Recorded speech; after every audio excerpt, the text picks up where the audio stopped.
உங்கள் கிட்ஸ் மஞ்சள் பூசணிக்காயெல்லாம் சாப்பிட மாட்டாங்கன்னா இந்த மாதிரி டிஷ்ஷில் மிக்ஸ் பண்ணி கொடுத்துருங்க. ஒரு வானலில் எண்ணெய் ஊற்றி கடுகு, உளுத்தம்பருப்பு, கடலைப்பருப்பு, பெருங்காயத்தூள், கருவேப்பிலை, 2 பச்சை மிளகா, கொஞ்சோண்டு இஞ்சி அண்ட் வெங்காயம் ஆட் பண்ணி நல்லா வதக்கிக்கோங்க. இது கூட சின்னதாக நறுக்குன்னு மஞ்சள் பூசணிக்காய் ஆட் பண்ணி வதக்கிக்கோங்க. அண்ட் ஒரு தக்காளி ஆட் பண்ணிக்கோங்க.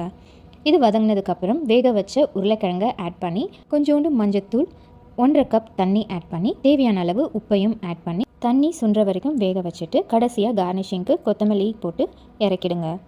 மஞ்சள் பூசணிக்காவை தோல் சீவிட்டு சின்னதாக நறுக்கி தண்ணி ஊற்றி வேக வச்சு மிக்ஸி ஜாரில் பேஸ்ட்டாக அரைச்சி எடுத்துக்கோங்க.